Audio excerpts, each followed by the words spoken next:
First of all, thank you so much for having me here to share my thoughts on a very important topic on innovation.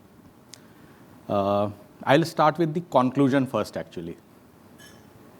So while there are 25 slides which are lined up, which I'll surely use to bore all of you very significantly, but the conclusion comes first, which is how do we use CSR funds to unlock greater capital so that all the actors in the ecosystem on a particular subject get activated, play their role, also acknowledge the role of the contribution that CSR is making, and that I think is a very key pillar to sustain the impact, and not only sustain but progress, self-progress, the kind of results that has been achieved.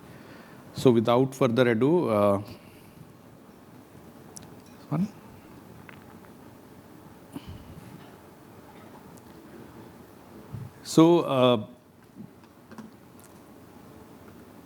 how many of you actually review projects, create projects, and feel that, okay, this is just too routine, similar kind of projects, we have been creating or reviewing?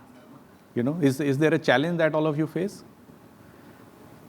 So that is a challenge that we surely face when we are reviewing project. We say that, okay, this is a mix that we get, which says, okay, a bit of agriculture, a bit of education, some degree of environmental aspect, water, irrigation, and so on and so forth. And that is the mantra for success of a rural development project. It is good. It is a very good strategy. The challenge is it good enough? Is it creating an impact in isolation? So these are the questions that we also grappled with. And while we were doing our own, particularly I was looking at the overall analysis in terms of how historically things have moved on. And the watershed year is 1991, when the country liberalized, wanted to look for a lot of FDIs, and that has contributed to a lot of growth. But initially, it was envisaged that the manufacturing sector will grow.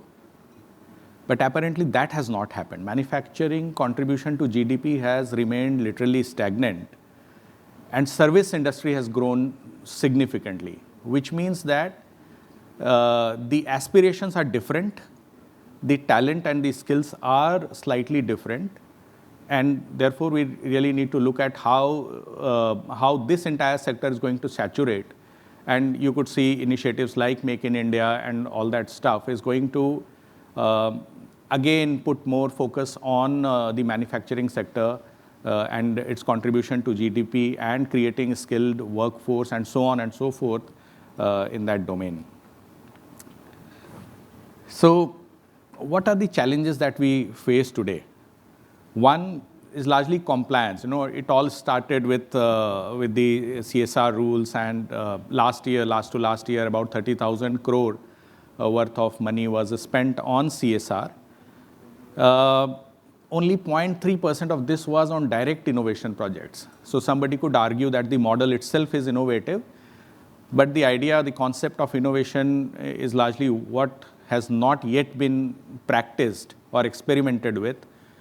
Is the CSR experimentation was only 0.3% of the total kitty. So as a fraternity, as part of CSR and sustainability, where we are standing today. So on the border of conservativeness, we want to see results. We want to see plans that have already shown results. Okay, and that is a question all of you either would be asking or facing. Is there a proof of concept? Is there a sustainability angle built into it? So these are the questions that people ask. So, and reasonably so. It is very difficult to, allocate funds and look for success, because innovation means readiness and preparedness to accept failures. How prepared are we to accept failures? And I would go to the extent of saying that if something is not working, we end up doing kind of a patchwork, try to improve, make it look like a success when it may not have been. But to my understanding, nothing has failed. There is always a significant learning that happens, provided you do not stick to the deliverables. In innovative projects, the deliverables need to be flexible. So that is the first thing. And therefore, we need to be prepared to have rationalize our expectations. And it could go either way. It could underperform, it could overperform, it could not perform at all. And it could be scalable, it may not be scalable at all. But the idea is, the existing solutions, the set of solutions is not good enough. And particularly in light of a lot of development that is happening currently, a lot of technical upgradation, artificial intelligence and so on and so forth, playing a significant role in the entire, our day-to-day lives have changed considerably if you compare it with the last 5 years and particularly a decade or so. So we see that there is significant advancement, and that is something we need to also adopt and adapt also in our practices. So if you look at the other point, which is short-term focus. Why I say this is, the CSR rules also say a total window of 3 years plus 1 year. So maximum 4 financial years is when your project need to close. So the first point is, it's a project-based approach. Right, a project means a set of activities delivered over a certain period of time with the amount of resources that has been allocated. Delivery of activities is supposed to lead to A, B, C, and D, and sometimes we are happy with the input itself. Sometimes we are not very happy with the input itself, and then move on to look at outputs and outcomes and so on and so forth. The big impediment is the 4-year horizon. The Act does not say that you have to close it. You could go into a different set of different degree of indicators defined, KPIs defined as a phase 1, phase 2, phase 3. But let's say this also creates a negative list of what we could fund or not fund. If somebody is working on groundwater recharge, to just take an example, it is not something that will be achieved in 4 years, at least demonstratively. So if you're looking at a long-term project, one needs to have a long-term horizon. And therefore, we need to work smartly, create projects that are smart, and we look at phasing out this entire model, but not leaving a concept if it is close to our heart. So,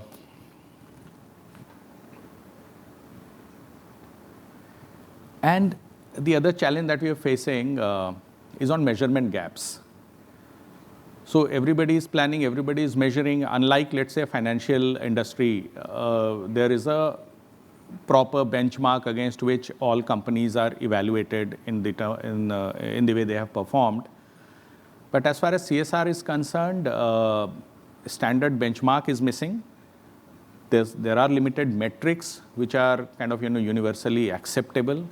And the framework is also defined in a very customized way by organizations, and there are a lot of service providers that have come up. But I think that particular industry, which is into the measurement domain, need to also look at how best can we capitalize on the achievements of a particular project, because we really need to look at the contribution of other factors, which is a missing element when we are reporting on or measuring the impact of projects. Then cross-sector collaboration is a big challenge. And that is where, when I speak about unlocking capital, unlocking public capital, we really need to look at how government resources can be channelized, because there are plenty of money that is available. So the CSR funds could actually unlock. It could also be used as a risk, cost of risk, right? But also look at collaboration, bringing in those capital, and this needs to be set aside when we are planning. And there is a significant limitation. I at least have seen in the past that there is a degree of reluctance in making a projection of how much could a government contribution be achieved, either in monetary terms and there are a lot of process related issues and so on, which are very, very genuine. But I think we need to navigate through them, speak with the right resources, right people in the government, and then seek their support. And I have a few examples towards the end of my presentation, so I will not harp on this right now, and I'll move to these details when I reach there. Now, what are the future challenges? Now, past we have seen poverty alleviation, education, you name it, and India finds a problem in that particular domain. But the challenge, the nature of challenge itself is going to significantly change with climate change coming up, risk, the physical risk, the transition risks, floods and droughts and all those kind of weather-related events.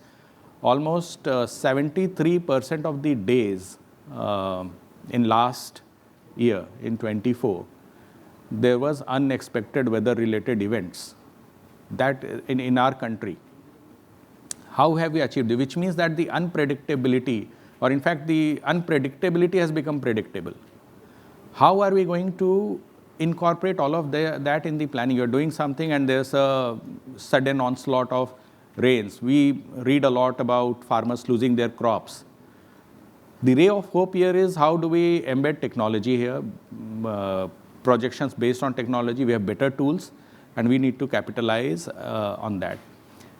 There are global mandates on environment, social, governance aspects. There are regulatory aspects which impacts corporates and CSR funding. So that also push towards sustainability. There are investors who ask such questions. The second, and I would say a very big challenge in our country, is the artificial intelligence and its and automation and its impact. So small, experimenting with small ideas like drone-based fertilizer spray. Now that is something the government has also started in a pilot phase. We have read about drone Didi programs and so on.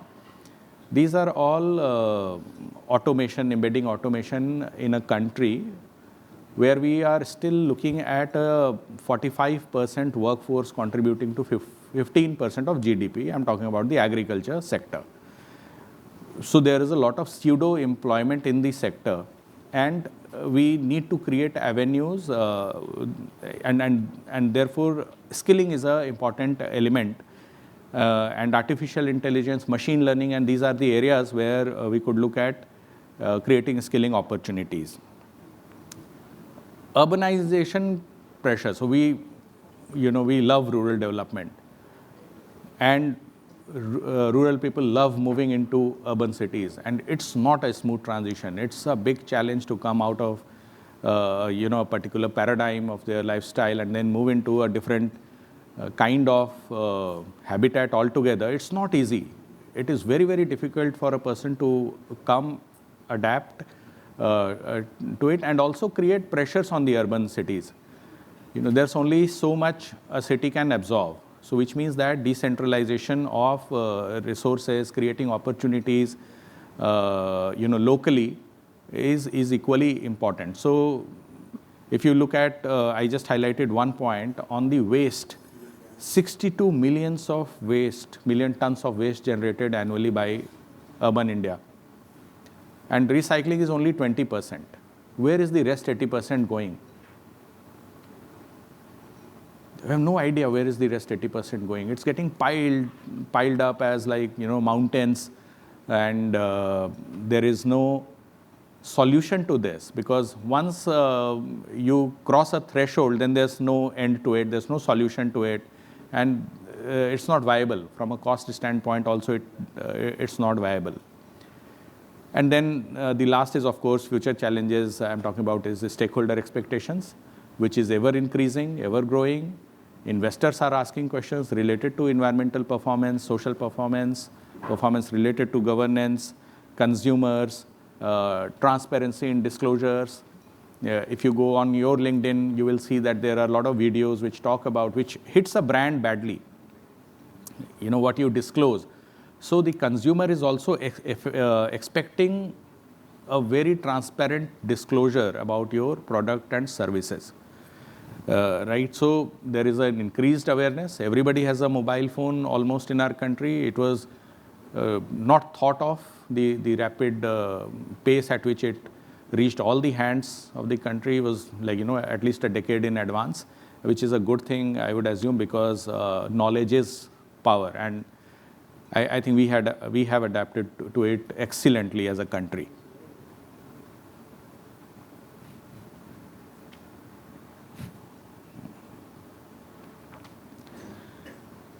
So CSR 1.0, project-based funding, you love a theme, you fund it.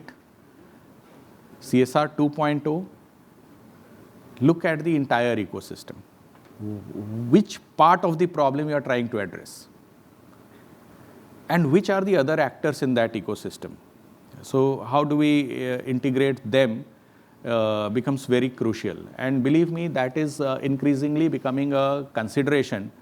While people develop their proposals, people evaluate the proposals, they also look at how they are impacting ecosystem. I have a few friends here, and I specifically remember speaking with Ketan about 5 years back, and that is when we started a AI course, AI and ML course. I think it was just starting to take shape, and then Ketan proposed that this is something which will fit, which will address the problem of the future, right? So that is why it was called Future Skills Program.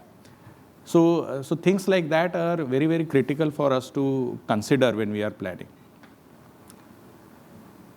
So I have already spoken about it. Reactive is like you receive a proposal, you approve a proposal. You only look at the merit of that proposal based on which you approve or not approve a proposal. But proactive CSR is more into system integrated funding, look at ecosystem, look at other actors, and then create projects around that. Like, so we had a presentation on, let's say, just before this by Nani Kali, education. Now, you see, education is such a diverse subject. And there is no solution which is addressing all the problems, and it should not be.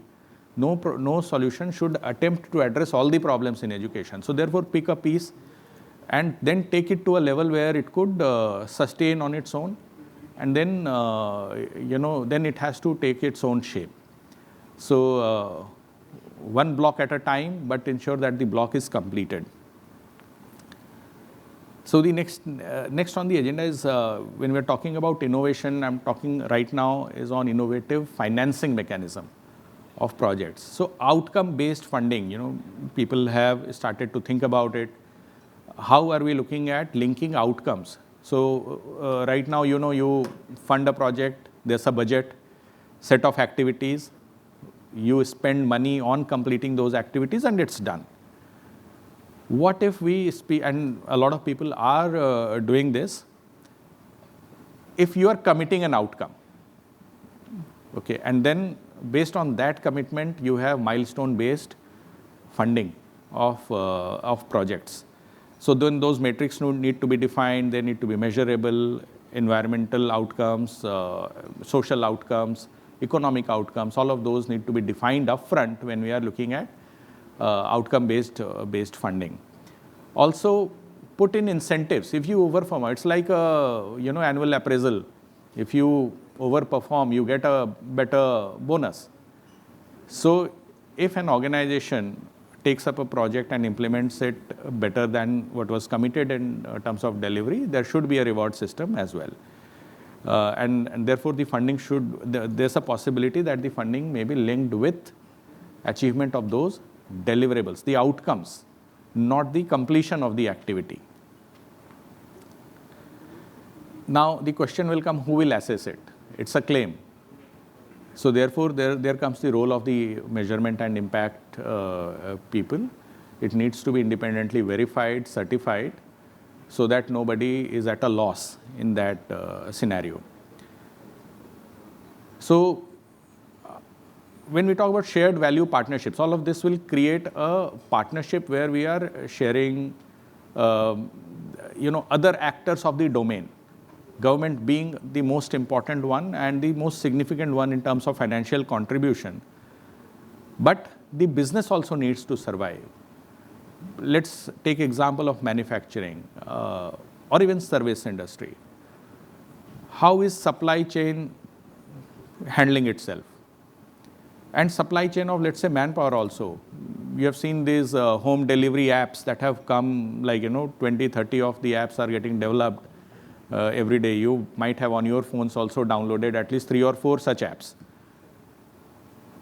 How have they evolved? How has this set of people came? And there are a lot of people who are doing these services. But they need to be trained. Like there's a picker training, there's a packer training, picker, packer, and all that. So those kind of modules have also been developed by these organizations. And in the supply chain also, wherever you are buying from, you need to see that it is resilient, it is in adherence to all the laws of the land. Also develop market. As a banker, if you ask me from a purely banking perspective, it's a very simple mathematics. You lend, you borrow from somebody, which is your credit and saving account, you lend it to somebody, and the difference is what the bank makes. Right. So if the market is not able to absorb a certain threshold of lending, how will people make profit? So therefore, the credit worthiness, the ability to generate income becomes critical. So which means that there is a significant scope of support in livelihood generation, working with people, building new ideas, bringing new ideas on table, and then accordingly move ahead on those. Skill development I've already spoken about. Infrastructure access. India is rapidly growing on the infra front. But there are a lot of things that still need to be taken up, particularly in the rural areas, as basic as proper sewage treatment, roads. Of course, there's a lot of progress happening, but the access to those infrastructure and on a very accelerated pace is also required. And nothing should come at the cost of either a social or environmental degradation. Right, and therefore environmental protection is something we must be very conscious of. Is my solution technologically sound? So, environmentally sound. I'll just give you one example. When I was looking at CSR of HDFC Bank, so we mandated that we will not fund a diesel pump in a rural area. We will only do a solar-based irrigation system. But what if the number of days to get proper sunlight is very limited? So you also need to look at the concept of just transition. So when a transitioning, it has to be just and equitable involvement of people, and ensure that nobody is left out because of this. So therefore, it's a very delicate balance one needs to strike. So I just gave an example of agri-tech CSR. A food business imperative is to support, let's say, an entire farming community, look at their value chain, sustainable farming practices, good quality products, and if that happens, then of course the company also benefits. So it's a win-win situation for everybody.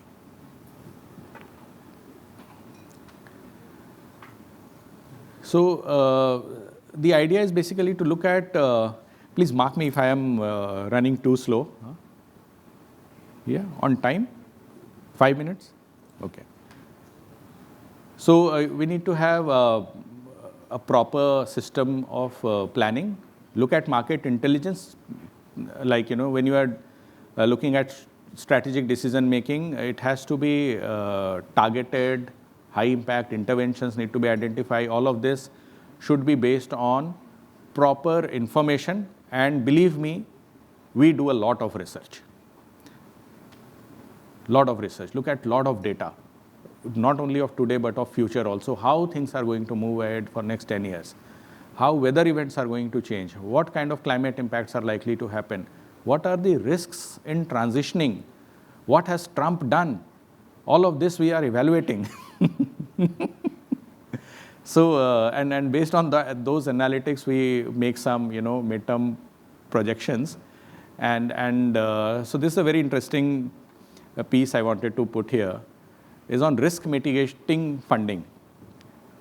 Who will cover the risk of innovation?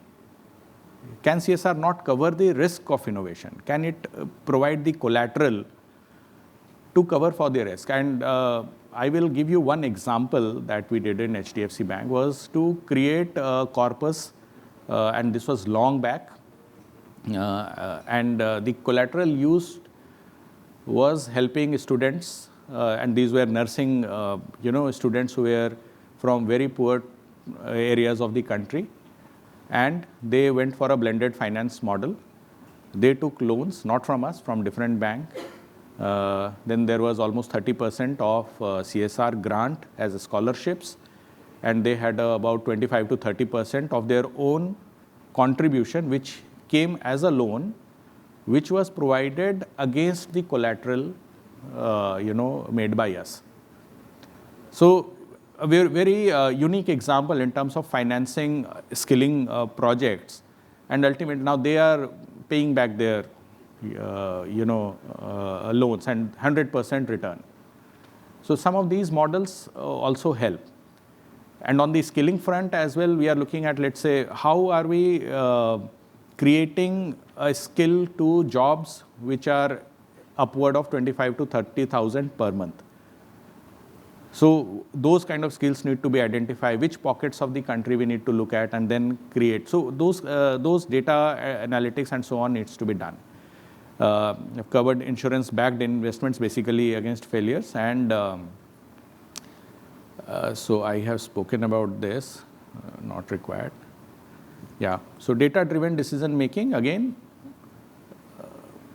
robust data-backed processes will help you also project what are the outcomes. So over-committing is also not okay. It's a hard bargain that you need to do with as an implementing organization with the funding agency, and as a funding organization with the implementing organization, but collectively agree to the outcomes, and collectively also agree to the tracking mechanism of the outcomes. Yeah, so what are the challenges? Scaling is a big challenge, and all said and done, collaboration is slightly difficult, right? There is competition, whatever you say, there is a degree of competition. Like a business, there is also competition. And we were taught a new jargon which was called co-optation or something like that. So you are competing, but also helping the entire industry. So barriers, how do you scale those barriers? Only when you have successful pilots, demonstrated pilots. The sustainability angle to a CSR project is not that the government will change its policy. That will not happen. So when I evaluate projects and it says that, okay, now this is a model we are creating and government will take it up, say, fine, it can take it up, but it's not necessary. I mean, how can we talk on somebody else's behalf? So either we have a commitment that, okay, if you succeed, then we will take it up. But largely it's the market forces. If you have a solution that is marketable, it will sail and it will then become sustainable. So there's insufficient risk capital. As I said, nobody is willing to fund the risk aspect of any CSR funding, and in light of the so many physical and transition risks, it is difficult to be committing to an outcome without a degree of guarantee. So this I have covered. So these are some of the innovative ideas where one could look at in healthcare space. I'm sure a lot of people are working, but how are you integrating AI? AI has come very strongly in our healthcare system. In our lives, it has come very strongly, and it will definitely reach out to the rural population. So blended capital tools, I will, 2 minutes more. Good. So there's a study which says that if you have a pay for success model, the chance of success is higher. So this is just a comparison I had drawn to a research that somebody did. It's not our research. So I will stop here with these 5 examples. I'll probably pick up maybe let's say the tech incubation on sanitation. So it's an incubator at IIT Palakkad. The incubation is happening on sanitation solutions. There are 5 or 6 different types of sanitation solutions that are being incubated. And it is a co-funding model. IIT is involved. There's some money for which IIT pays. We have Gates Foundation, which is looking at taking the solution to the market. HDFC Bank is funding the entire incubation and experimentation aspect, and there are other players also. So the collaboration is like that. So you have 4 pieces, 4 different actors have taken a piece each, and it transitions from one piece to another. While all of us know that the end result is what? At least, and the commitment is at least 2 of these technologies will be globally scaled up and sold as a, it is a market, it's a commodity. The solution is a commodity in this case. The solution itself is going to be tremendously changing the entire sanitation outlook of our country. Yeah. So I will not move to the other. So thank you so much. Yeah, happy if you have questions, if you have time for questions, that is. Thank you, Ritesh, sir, for sharing the insights.